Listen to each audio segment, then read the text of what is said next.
Ms. Herrera Beutler is recognized. Thank you, Mr. Chairman. Thank you, Commissioner, for being here. I have a couple questions. Not quite where Mr. Yoder was coming from, but it's on the issue of social media, Twitter and Facebook. Last year, the IRS noted it was in the process of reviewing and updating its policies on the use of social media. Quote, specifically, the IRS is considering what limitations, if any, should be placed on the use of publicly available, so it's a little bit different, social media information in a civil examination or collection action. Any new internal procedures would be made public. I guess I was curious, I have two thoughts about that.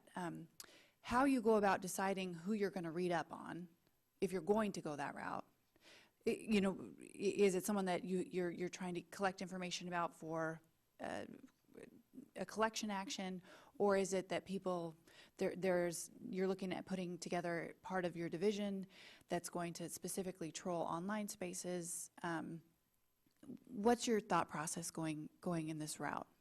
You know, our thought process is when we do examinations, when we send you a letter about something in your return, we deal with you about the return. We do not go and look for whatever your Facebook account might look like.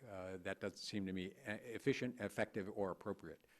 When we are in criminal investigations, as I say, the Criminal Investigation Department will use all of the information available when they're tracking down people, trying to track down assets. Mm-hmm. And so there, I think it's appropriate for them to use whatever information they have that they need to. But that's when we're tracking down people who are, in fact, have violated the law, have not paid the taxes that they owe, and are.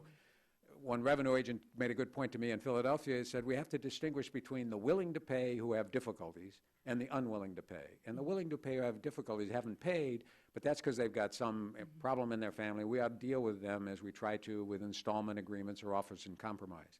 They're very different than the people who are unwilling to pay, hiding assets, moving them around, storing them offshore. My view is, well, we should chase them to the end of the earth, and if we can use social media to find the assets or find them, we ought to do that. So you're saying you exclusively use Facebook and Twitter for unwilling to pay criminal investigations?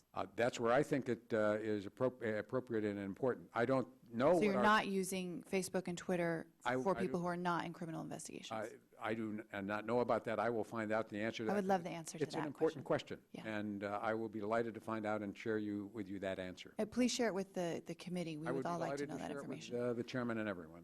I got a letter from a constituent who lives abroad and obviously has some serious concerns about the Foreign Account Tax Compliance Act. And his observation was that a large number of Americans who are voluntarily compliant with this, with our tax code, and this law is really detrimentally impacting those folks. Obviously, you're wanting to go after people who are not, but what he was saying and what he's seeing is that you know, his bank account's already been closed. He has other accounts that, and specifically, his bank cited this law is the reason. So he's losing different services and he's concerned about other accounts he has. And here he's trying to be compliant. He is being compliant. And he said, basically his comment to me was, I'm being punished for having an American citizenship. I'm following the spirit of the law, not just the letter. And here I'm losing services in other in the countries that I'm living that have these accounts because they're citing this law. What are you doing about?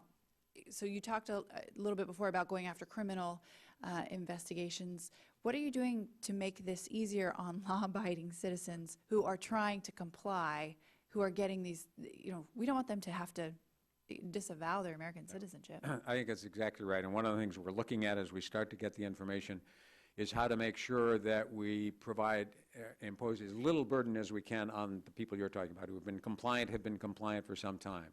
The problem he's running into isn't from the IRS or from the United States. The problem he's running into is some banks in some countries are saying, rather than actually determining who's a native and who's a foreign-born participant, we're simply going to only deal with resident citizens. Someone has a challenge, whether it's this person overseas or whether it's the small businessman I sat next to on my flight over here who did tell me he feels like he's received retribution for for speaking out politically in the form of a beautiful audit. if someone has that concern or they feel like they've been unfairly targeted, who do they redress their grievances to? Is there a third independent group, or do they have to come back to you all and say, hey, wait a minute, you're doing this unfairly? No, they could obviously feel free to contact me personally, but the taxpayer advocates has been set up independently by statute. You'll hear from her a little later. Okay. They can contact her. The Inspector General does a very good job of pursuing specific issues and complaints. My view is that those are important sources of information. I chaired the Interagency Council of Inspectors Generals for 3 years while I was OMB, and I think Inspectors General provide a valuable service and a lot of information. As I told the chairman earlier, IGs don't create the problem. They actually just discover it for you before it gets bigger and more complicated, and the same with GAO. Okay. So I would think that any time they feel that way, they should feel comfortable contacting the taxpayer advocate, because we're going to do 1,400,000 audits. Some of those people are going to be Republicans, some are going to be Democrats, some are going to be people who never go to church, some are going to be people who go to church regularly.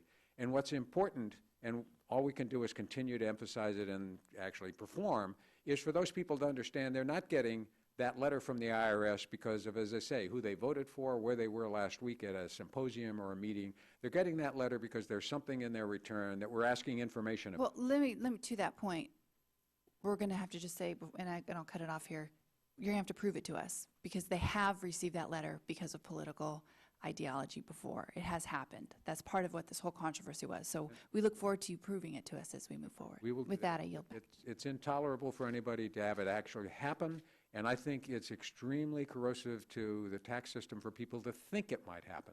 And they have to understand that we take this, going back to the priorities, my highest priority is to do whatever I can to restore whatever trust has been lost by the American public and the IRS. We should be viewed as, we want people to pay the right amount, not more, not less. And that if you deal with us, we're going to deal with you fairly. And we put some report language together. Have you taken our guidance within the House report language to ensure the bonuses would be awarded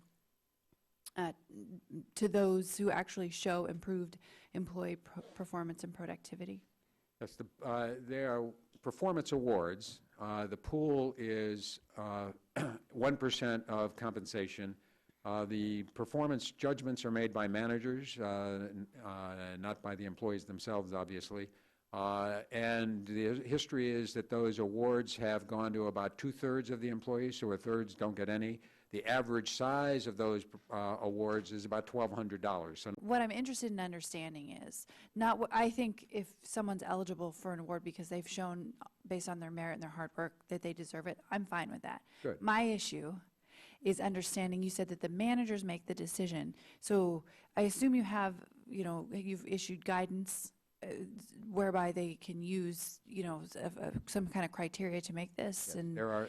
and There's an agency-wide performance plan run by the Human Capital Office. And then there's a follow-up for quality control to make sure that it's not a manager saying, right, so that people have actually met these awards, because we've seen people receive these performance awards who, for crying out loud, are the subject of investigations. So I guess I want to make sure that moving forward, that these awards are appropriate.